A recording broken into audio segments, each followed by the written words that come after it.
इसके पहले जो हमने पढ़ा था उसमें हमने ये चीज देखी थी, लास्ट जो हमने टॉपिक कवर किया था वो ये था कि जब हम ब्लड वेसल्स की बात करते हैं तो ब्लड वेसल्स में तीन तरह की ब्लड वेसल्स आती हैं, जिसमें आर्टरीज, वेन्स और कैपिलरीज, तीन नाम हम लोगों ने इसके पहले पढ़े थे। तो आर्टरीज क्या थी? जो ब्लड को कैरी कर रही थी अवे फ्रॉम द हार्ट।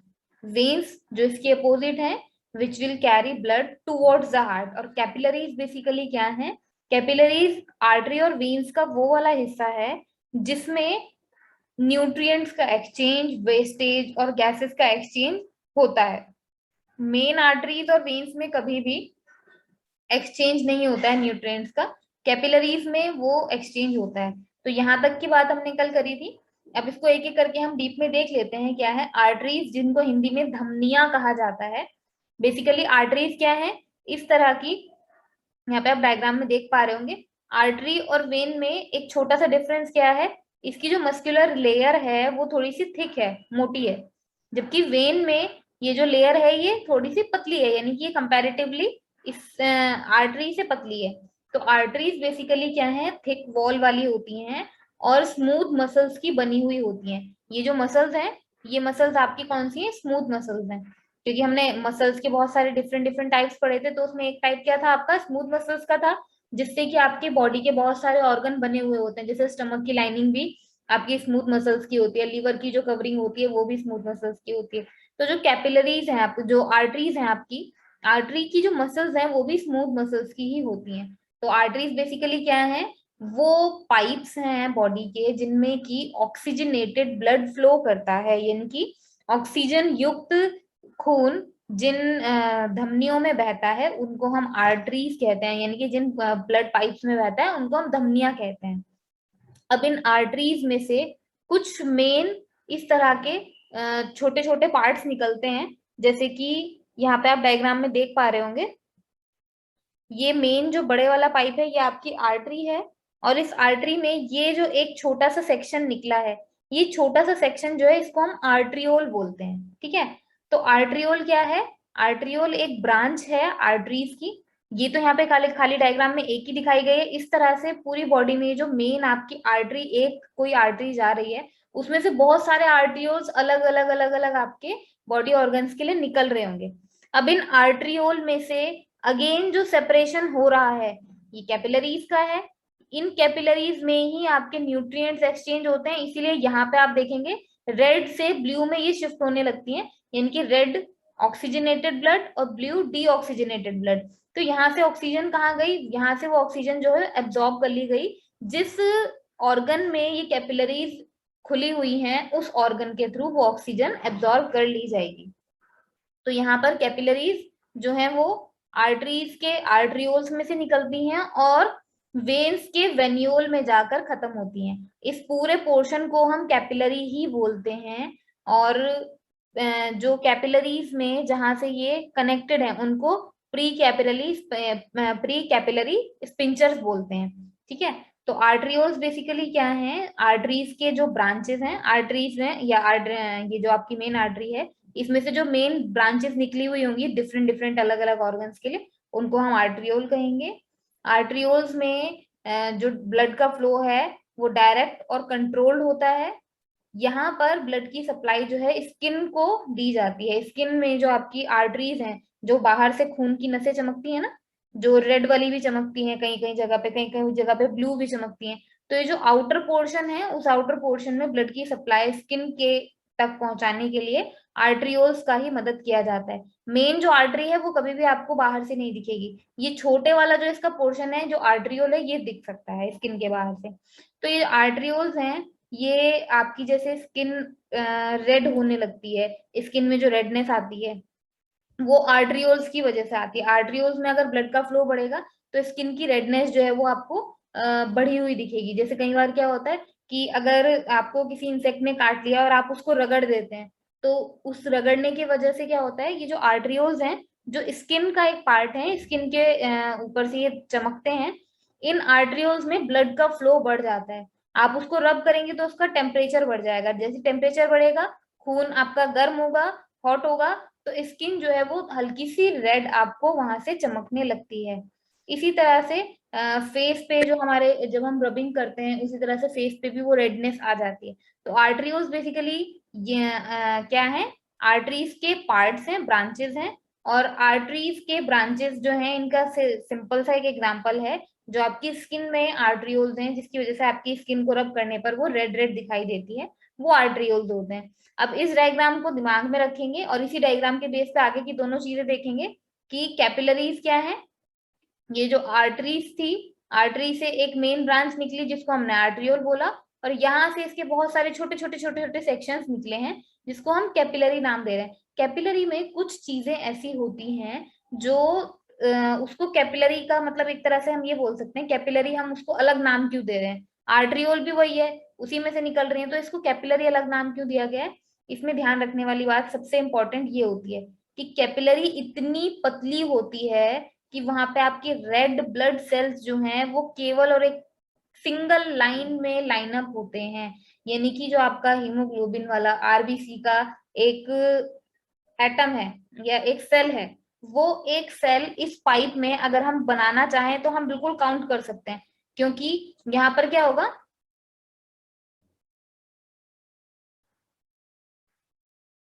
मेरी आवाज क्लियर है आप लोगों को?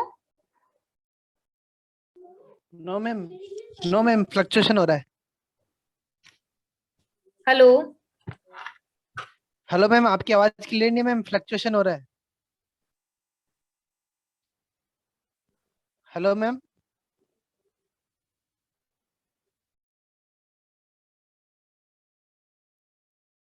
तो हम बात कर रहे थे कैपिलरीज की। कैपिलरीज बेसिकली क्या है, इसमें मेन ध्यान रखने वाली चीज क्या है कि अगर हम एक किसी एक कैपिलरी में रेड ब्लड सेल्स को लगाने लगे, रेड ब्लड सेल्स जो आपने कल एक डायग्राम देखा था रेड ब्लड सेल्स का, अगर आपको ध्यान हो ये वाला जो डायग्राम है, अगर इस रेड ब्लड सेल को हम उस कैपिलरी में फिक्स करने लगे, तो जैसे कि एक क्वाइन होता है ना, क्वाइन, ऐसा सपोज करें कि एक क्वाइन को अगर हम एक के ऊपर एक के ऊपर एक सिलेंडर फॉर्म में भरते जाएं, तो वैसे ही यहाँ पे क्वाइन शेप में इस कैपिलरी के अंदर आरबीसी जो है वो भरती जाएंगी।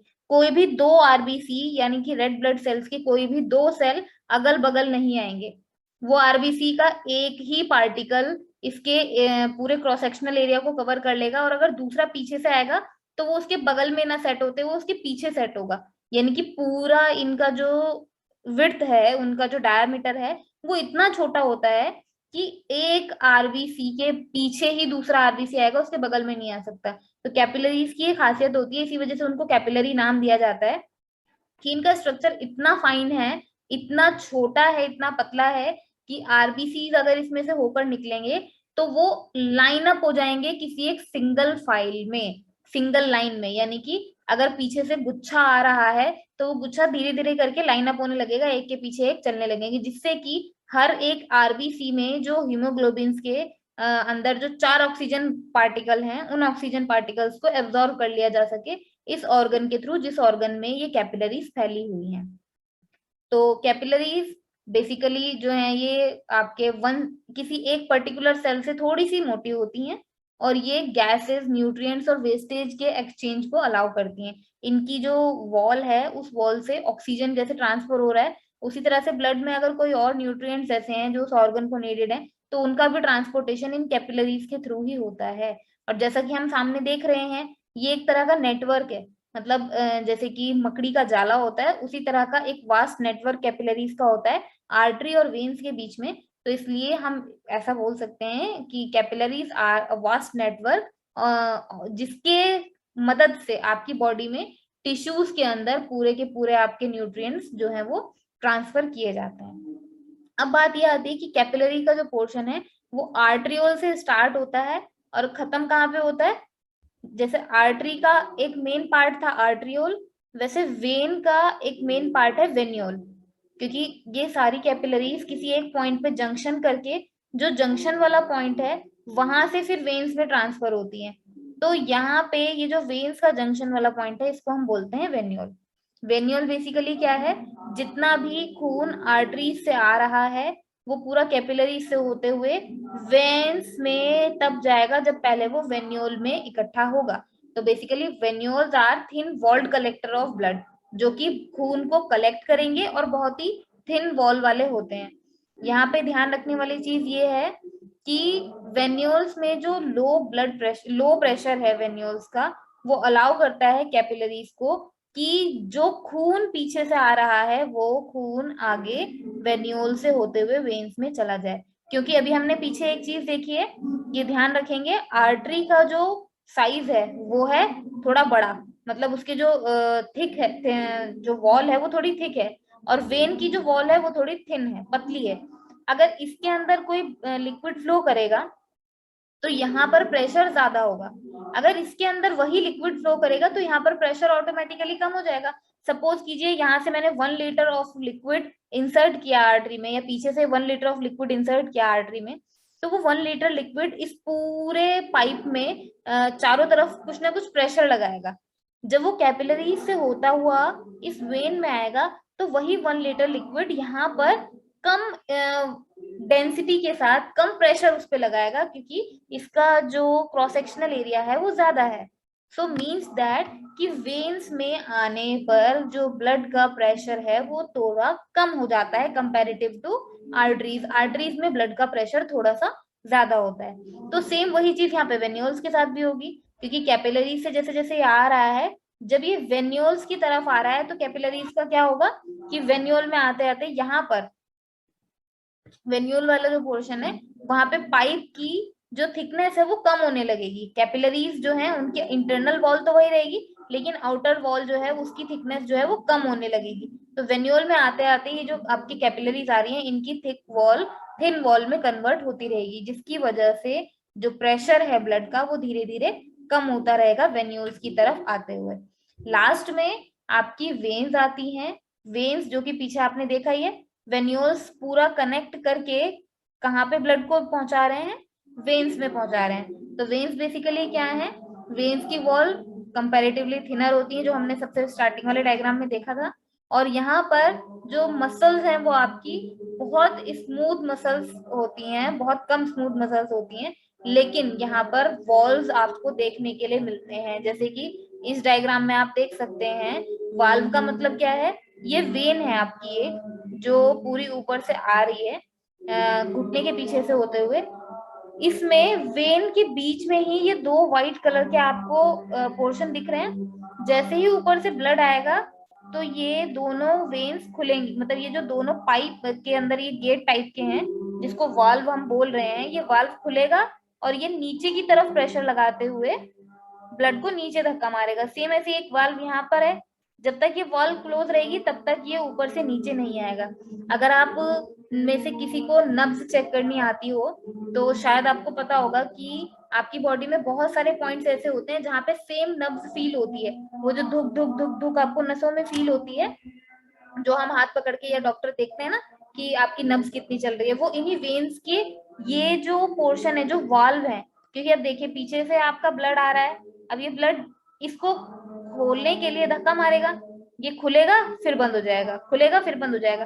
तो ये जो वाल्व है इसके खुलने और बंद होने के वजह से ही वो जो धक धक धक धक आपको महसूस होती है, दिल की नहीं, जो नब्ज में जो आपको नसों में धक धक महसूस होती है, वो इस वाल्व की वजह से होती है। ये वाल्व जो है ये आपको वेन्स में देखने के लिए मिलती हैं, आर्टरीज में देखने के लिए नहीं मिलती हैं, इस चीज को ध्यान रखेंगे। यहाँ पर एक बहुत इंपॉर्टेंट डिजीज होती है जिसको धमनी कला काठिन्य यानी कि एथ्रोस्क्लेरोसिस के नाम से जाना जाता है। सिंपल भाषा में अगर इसको कहें तो जैसे पिंपल्स होते हैं स्किन पे और आउटर कवरिंग में जो है वो पस बनने लग जाता है, उसकी वजह से पीछे आपको स्किन में रेडनेस आने लगती है। इसका प्रोसीजर एक्चुअल में होता क्या है, यहाँ पे आप देख पा रहे होंगे, जो आपकी ब्लड सेल्स वाली जो कैपिलरीज है उन कैपिलरीज में पीछे क्लॉटिंग हुई है, जिस क्लॉटिंग की वजह से आपको थोड़ा सा पेन होता है उस पिंपल में। और वो पिंपल बनता क्यों है, स्किन की इस लेयर में कुछ फैटी कोर आ जाते हैं जो कोलेस्ट्रॉल की वजह से एक प्लैक का निर्माण कर लेते हैं। प्लैक क्या होता है, जो चिपचिपा सा मटेरियल होता है, जैसे व्हाइट व्हाइट सा जो एक लिक्विड निकलता है पिंपल्स के पीछे से। तो ये प्लैक क्या करता है, कैपिलरीज को ऊपर की तरफ प्रेशर मारता है, तो यहाँ से आपका जो ब्लड फ्लो है वहां पे एरिया छोटा हो गया है। एरिया अगर छोटा हो गया है तो ये वॉल पे बहुत ज्यादा प्रेशर लगाएगा, जो स्किन की वॉल है उस पे प्रेशर ज्यादा लगाएगा, जिसकी वजह से यहाँ पे एक कैप बन जाती है। ये कैप बनने के कारण ही यहाँ से जो खून है वो खून निकल के ऊपर क्लॉट बना लेता है। और जैसे ही खून ऊपर क्लॉट बनाएगा तो पीछे से आने वाला जो ब्लड है ये उसके रास्ते में बाधा उत्पन्न करेगा, जिसकी वजह से उन पिंपल्स में हमें पेन होने लगता है। तो ये पिंपल में जो पेन होने वाली चीज है, इसका जो एक साइंटिफिक नाम है एथ्रोस्क्लेरोसिस, जिसको धमनी कला काठिन्य के नाम से जाना जाता है। यानी कि जो धमनियां हैं आपकी, जो आर्टरीज हैं जिनमें ऑक्सीजनेटेड ब्लड जा रहा है, उसकी कला यानी कि उसका जो डायमीटर है उसमें काठिन्यता यानी कि पतलापन आ गया है, उसको प्रेशर की वजह से वो कहीं ना कहीं ब्लॉक हो गई है। तो जितने भी एलडीएल कोलेस्ट्रॉल होते हैं वो एक प्लेग फॉर्म करते हैं आर्टरीज में। आर्टरीज में एक प्लेग फॉर्म हुआ जिसकी वजह से इन्फ्लेमेशन होता है, खुजली जिसको बोलते हैं, या फिर जो जलन टाइप के आपको स्किन में महसूस होती है। और इस प्लेग की वजह से जो आर्टरीज हैं वो पार्शियली ब्लॉक हो जाती है। कोई एक पर्टिकुलर आर्टरी जो है हल्की सी ब्लॉक होती है, क्योंकि जैसे जैसे प्लेग ऊपर की तरफ प्रेशर मारेगा यहाँ पे एक कैप बनेगी और ये कैप की वजह से ऊपर ब्लड में क्लॉटिंग होने लगेगी। तो ये आर्टरीज में होने वाली एक प्रॉब्लम है। और नॉर्मली ये एलडीएल कोलेस्ट्रॉल्स की वजह से होती है, जो प्लेग को बहुत ज्यादा बनाते हैं, जिनकी वजह से प्लेग बनता है। और ये क्लॉटिंग जो है ये आर्टरीज के रास्ते को ब्लॉक कर देती है। तो आर्टरीज, वेन्स और कैपिलरीज, ये तीनों ही पॉइंट जो आपके ब्लड वेसल्स के अंदर आते हैं, तीनों में थोड़ा थोड़ा सा डिफरेंस है। और तीनों को ही आप केवल एक इस सिंपल डायग्राम से पूरा रिवाइज कर सकते हैं। आर्टरीज की वॉल थिक होती है, वेन्स की वॉल थिन होती है। इसमें हम देख भी रहे हैं वेन्स का अंदर का एरिया ज्यादा है, आर्टरीज का कम है, तो यहाँ पे प्रेशर ज्यादा होगा, यहाँ पे प्रेशर कम होगा। कैपिलरीज क्या है? आर्टरीज से आर्ट्रियोल एक ब्रांच बनेगी, उन आर्ट्रियोल से जो ब्लड सेल्स को पूरा लाइन अप करने के लिए और छोटे छोटे पाइप्स हैं वो आपके कैपिलरीज होंगे। वहां कैपिलरीज में से न्यूट्रिएंट्स एब्जॉर्ब किए जाएंगे ऑर्गन में, और फिर जो डीऑक्सीजनेटेड ब्लड होगा वो दे दिया जाएगा वेन्यूल्स को। वेन्यूल्स का जो पाइप है वो थोड़ा सा अंदर से बड़ा है, जिसकी वजह से वेन्यूल्स में ब्लड का प्रेशर कम होगा, और फिर वो वेन्यूल्स सारे इकट्ठे होके वेन्स में उस ब्लड को फ्लो करवाएंगे। तो इस तरह से तीन तरह के आपके ब्लड वेसल्स थे। अब इसके बाद आती है बारी आपके थर्ड सिस्टम की। कल जो हमने सबसे स्टार्टिंग में पढ़ा था कि जो हमारा सर्कुलेटरी सिस्टम है इसके तीन मेन कंपोनेंट है। सबसे पहला था ब्लड, जिसको हमने कल पूरा डीप में स्टडी किया था कि ब्लड क्या है, उसके अंदर कौन कौन से मटेरियल्स होते हैं, कैसे ट्रांसपोर्ट होते हैं। दूसरा है ब्लड वेसल्स, जिसको हमने अभी अभी कवर किया है, तीन टाइप के ब्लड वेसल्स। तीसरा इंपॉर्टेंट पार्ट आता है आपका हार्ट, जो कि पंपिंग का काम करता है। इस फ्लूइड को यानी कि ब्लड को पूरी बॉडी में पंप करने का काम करता है थ्रू द वेसल्स। कौन सी वेसल्स? ये तीनों वेसल्स, चाहे आर्टरी हो, चाहे वेन्स हो, चाहे कैपिलरी हो, तीनों में इस ब्लड के फ्लो का काम करता है, पंप का काम करता है हार्ट। तो देखते हैं हार्ट को कि हार्ट बेसिकली काम किस तरह से करता है। हार्ट की जब हम पंपिंग की बात करते हैं तो ये दो सर्किट्स के एक सीक्वेंस में काम करता है, यानी कि दो डिफरेंट सर्किट्स होंगे, उनका एक सीक्वेंस होगा जिस सीक्वेंस में ये काम करता है। पहला सर्किट होता है पल्मोनरी सर्किट, दूसरा होता है सिस्टमिक सर्किट। पल्मोनरी